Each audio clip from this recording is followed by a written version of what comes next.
ጸልዩና ወደሱ እሳት ከሰማይ ያውርድና መስዋዕቱን እሳት ያቃጥለው አላቸው። ያለበለዚያ ደግሞ እኔ የምለው ደግሞ አምላክ ከሆነ እኔ ጸልያለሁ፣ ከዛ በእሳት ሰምቶ በእሳት የሚመልስ እሱ አምላክ ይሆን አላቸው። ከዛ እናንተ እንደውም ብዙ ስለሆናችሁ ቅደሙ አላቸው። እሺ መልካም። እንግዲህ ዛሬ ዋናው ሐሳባችን የነበረው ተስፋ በቆረጥንበት የመጨረሻው ሰዓት ላይ ልክ 11ኛው ሰዓት ላይ አሁን እንዳልነው ማለት ነው የሚመጣ የምስራች የሚል ሐሳብን ነው የምናነሳው። ሰዎች ተስፋ በቆረጡበት በጨለመባቸው በቃ ባሉበት ሰዓት ላይ ምን አይነት 11ኛ ሰዓት ነው ያለው? ምን አይነት የምስራች ነው ያለው? ምንድነው የሚመጣውስ ነገር? ዶክተር እስኪ ስለሱ እናንሳ። በደከመን ሰዓት፣ በዛልን ሰዓት፣ ሄደን መራመድ ባቃተን ሰዓት፣ ተስፋ በቆረጥንበት ሰዓት የሚመጣ አዲስ ነገር አለ፣ የሚመጣ የምስራች አለ። አሁን ይህን ለማስረዳት አንድ በጣም መወደውን ሰው ላንሳና ስም ምሳሌ ልስጥ። ይሄ ሰው እኔ በምድርም ከማውቃቸው በንባብም ከማውቃቸው ሰዎች በጣም ጀግና የሆነ ሰው፣ በጣም ደፋር፣ በጣም ጀግና የሆነ ሰው ነው። ነቢዩ ኤልያስ ነቢዩ ኤልያስ ኤላይጃ ይባላል በእንግሊዝኛ፣ በአረብኛ ደግሞ ኢልያስ ነው የሚባለው። ቁርአን ውስጥ አለ፣ መጽሐፍ ቅዱስም አለ። ኢልያስ አለ፣ ኤልያስ አለ፣ ኤላይጃ አለ እና በጣም ኃይለኛ ሰው ነው። በጣም የተከበረ ነው ደግሞ በሁሉም ነቢይ ነው እና በአምላኩ ላይ በጣም የሚተማመን በጣም ታላቅ እምነት ያለው ሰው ነበረ ነቢዩ ኤልያስ ፕሮፌት ኤላይጃ። እሱ በነበረበት ዘመን፣ ኤልያስ ባገለገለበት ዘመን እስራኤል ውስጥ ምን ነበር መሰለሽ? ጣዖት አምልኮ ነበር። ጣዖት ያመልኩ ነበር። ከሌሎች አስመጥተው ከሌሎች ኮርጀው ከካናናይትስ ከሚባሉት ህዝቦች ኮርጀው አምጥተው በተለይ በዓል የሚባል በዓል BAAL ነው የሚባል ጣዖት ሰርተው ከድንጋይ ከሲሚንቶ ከምናምን እንደዚህ ሰርተው አስቀምጠው ዙፋን ላይ አስቀምጠው ያመልኩታል። ዝናብ የሚሰጠን እሱ ነው ብለው ያምናሉ። ይሄ ጣዖቱ ከድንጋይ የተሰራውን እርሻው በጣም ፍሬ እንዲበዛ የሚያደርገው እሱ ነው ብለው ያምናሉ። ይሄ በዓል ልጆች የሚሰጠን እሱ ነው ብለው ይላሉ በዓል እና ወደሱ ይጸልያሉ። ልጅ ሰጠን፣ እርሻውን ባርክልን፣ ዝናብ አዝንብልን እያሉ ወደ በዓል ይጸልያሉ እና በጣም የጠፉበት ጊዜ ነበረ። የጣዖት አምልኮ ይህን በዓልን እያመለኩ ዙፋን ላይ ያስቀምጠው ሰርተውት ከድንጋይ እሱን እያመለኩ ወደ እሱ ይጸልያሉ፣ እሱን ያመሰግናሉ። እዛ ውስጥ ነበሩ የነበሩት። ፈጣሪ ደግሞ ሁለት በጣም የሚጠላቸው ነገሮች አሉ። አንደኛው አደልትሪ ነው። ሁለተኛው አይዶላትሪ ነው። አደልትሪ ዝሙት ነው።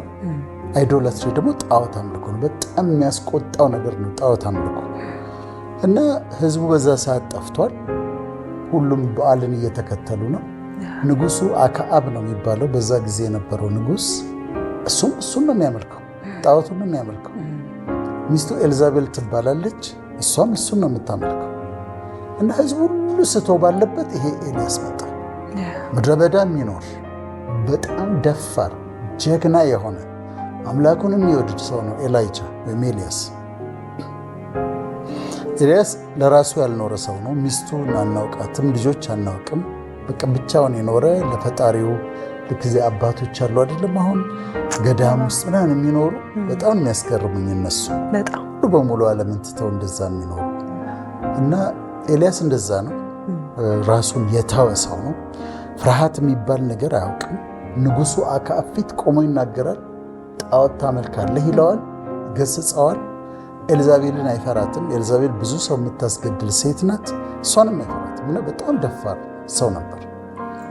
ሌላው የሚገርምሽ መሰለሽ ጵንኤል 450 ነቢያቶች ነበሩ።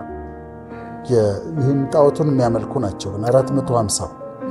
450 ነቢያቶች አንድ አይነት መልእክት ሲናገሩ፣ አንድ አይነት ፕሮፌሲ ሲናገሩ ኤልያስ አይደለም ይላል፣ ሌላ መልእክት ይናገራል።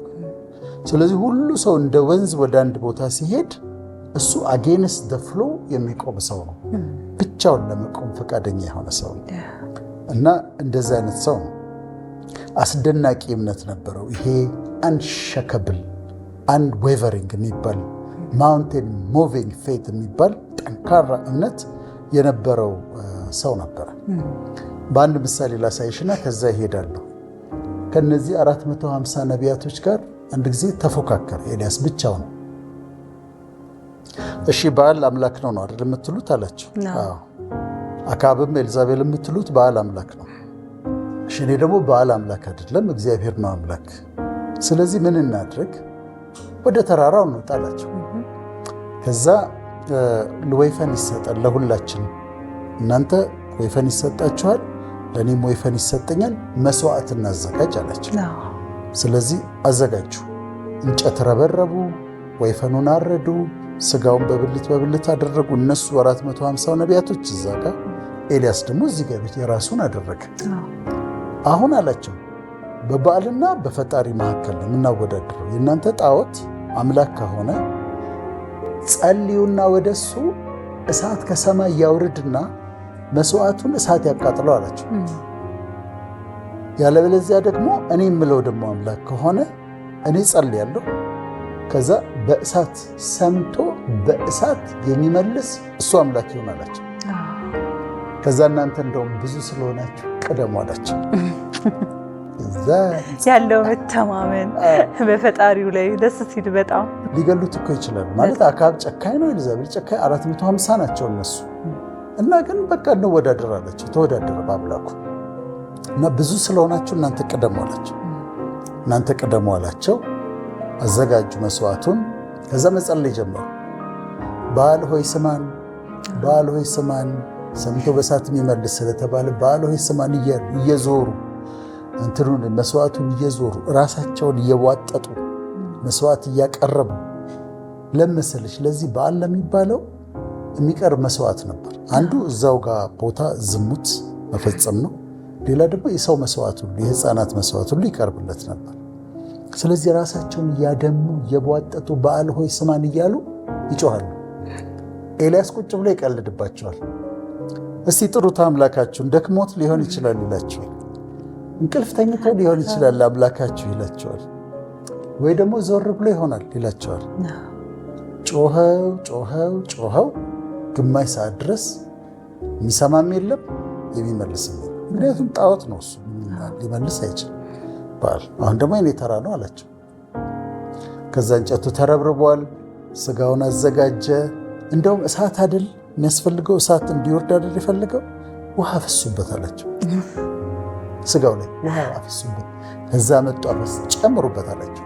አሁንም አፈሰሱ፣ ጨምሩበት አላቸው። አሁንም አፈሰሱበት። ከዛ አሁን ሰምቶ በእሳት የሚመልስ ነው የተባለው። ከዛ ቆመና ጸለየ። እግዚአብሔር ሆይ አንተ በዚህ ሕዝብ ላይ አምላክ እንደሆንክ እኔም ደግሞ ይህንን በቃልህ እንዳደረግኩኝ ግለጥ ብሎ አጭር ጸሎት ነው የጸለየ። ከዛ ቅዱሱ መጽሐፍ ምን ይላል? ከሰማይ እሳት ወረደ። ከዛ እሳቱን በላው፣ እንጨቱን በላው፣ ውሃውን ሁሉ ላሰችው፣ ሰዓቱ አይለም። ከዛ ደነገጡ። አሁን አምላክ ማን ነው? ተወዳድረው ነበር። ተለየ። እስራኤል አምላክ እግዚአብሔር ነው እንጂ እናንተ የምታመልኩት ይሄ ዝናብ የሚሰጥም ምን የሚያደርገው እሱ አይደለም ብሎ ያደረገ ነው። ተአምራትን አድርጓል ማለት በጸሎቱ ነው የሚታወቀው፣ በእምነቱ ነው የሚታወቀው። ዝናብ አይዝነብ ካለ ዝናብ አይዘንብም። ዝናብ ይዝነብ ካለ ዝናብ በሌለበት ዝናብ ይዘንባል። እና በጣም በአምላኩ ላይ የሚተላ በሁሉም ሃይማኖቶች የተከበረ ነው። በኋላም እኮ አልሞተም ኤልያስ። ያልሞቱ ሳይሞቱ የተወሰዱ ሰዎች ሁለት ናቸው። አንዱ ኢኖክ ነው ሄኖክ፣ ሌላው ኤልያስ ነው። እሺ አሁን ይህንን ሁሉ ተአምር ያደረገ ሰው ያደፋር ጀግና፣ ማንንም የማይፈራ 450ዎቹን ብቻውን ቆሞ የሚገዳደር ከአካብን የማይፈራ ኤልዛቤልን የማይፈራ ሰው መልእክት ላከችበት። ኤልዛቤል ነገ አለችው በቃ ከንቱ ነው የምትሆነው አለችው። ትሞታለህ አለችው፣ ትገደላለህ አለችው።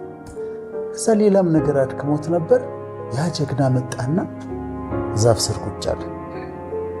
ዛፍ ስር ቁጭ አለና ምን አለ መሰለሽ? በቃ ይበቃኛል፣ ለእግዚአብሔር ነው ይበቃኛል። እኔ ከአባቶች አልበልጥ እና ግደለኝ ውሰደኝ ብሎ ጸለየ። አሁን እችን የፈለግናት እኛ ያ የእምነት ሰው እንደዛ የሚወዳደር እንደዛ ጀግና ኤልያስ ኤላይጃ አሁን መጥቶ ዛፍ ስር ቁጭ ብሎ በቃ እኔ ልሙት አልችልም አምዳን አለ። አምዳን በቃኛል እና ተኛ። የተኛው ተስፋ የመቁረጥ እንቅልፍ ነው። ለጥ ብሎ ዛፍ ስር ተኛ። ቅድም ያልነው የመጨረሻው ሰዓት፣ የዛልንበት ሰዓት፣ ተስፋ የቆረጥንበት ሰዓት፣ ጊቭ አፕ ያደረግንበት ሰዓት የኤልያስ እቺ ሰዓት ነች እና ተኛ። በቃ ግደለኝ ነው ጸሎቱ። እኔ በሞት ይሻላል፣ በቃ ከዚህ በኋላ ምንም አልጠቅምም፣ ግደለኝ ነበር። ከዛ ግን ምን ሆነ? እግዚአብሔር መልአክ ላከ። መልአኩ መጣ፣ ኤልያስን ቀሰቀሰውና እንጎቻና ዳቦ እንጎቻና ውሃ ሰጠው። የሚገርመው ነገር ኤልያስ ተነሳ፣ እንጎቻውን በላ፣ ውሃውን ጠጣና ተመልሶ ተኛ። ጊቭ አፕ አድርጓል። መልአክም መጥቶ ነክቶት አልበረት። በኋላ ግን እንደገና መልአኩ ዳሰሰው፣ ቀሰቀሰው፣ እንጎቻውን አበላው፣ ውሃውን አጠጣውና መልእክት ነገረው። ኤልያስ የምትሄድበት መንገድ ሩቅ ነው አለው። ገና ማለት ገና ብዙ የምትሰራው ስራ አለ፣ የምትሄድበት መንገድ ሩቅ ነው ብሎ አዲስ ሚሽን ሰጠው፣ አዲስ ኃላፊነት። የእሱን ምትክ ኤልሳ እንደሚቀባ እዩ የሚባልን ሄዶ እንደሚቀባ የሚያደርጋቸውን ኃላፊነቶች ሰጠው። ኤልያስ ተነሳ፣ በረታ፣ እንደ አዲስ ሰው ሆኖ ደግሞ ቀጠለ። ግን ያ ጀግና እዛች ዛፍ ስር ግን ጊዜ ተስፋ ቆርጦ ነበር። አብዛኞቻችን ሁላችን ማለት ይቻላል እዚች ጋር የምንደርስበት ጊዜ አለች። በጣም ማለት ካሁን በኋላ ተከከለ አይሆንም ይሄ ነገር ብለን ጊቭ አፕ የምናደርግበት ጊዜ አለ። ደርሰን የምናውቅበት ጊዜ አለ። አጋጥሞሽ ያውቃል? አዎ በጣም እኔ ብዬ አውቃለሁኝ። ብዙ ሰውም ይላል፣ እኔም ያልኩበት ጊዜ አለ። በቃ እዚህ ድረስ ነው ብዬ ያልኩበት ጊዜ አለ። ምክንያቱም ህልሜም ሀሳቤም አላማዬም ሩቅ ስለነበረ የሆነ ሰዓት ላይ በቃ እዚህ ድረስ ነው፣ በቃ አሁን ሊያበቃ ነው፣ በቃ እንደዚህ ነው ማሳልፈው ማለት ነው፣ ይሄ ነው መጨረሻው ብዬ ያልኩበት ጊዜ አለ በጣም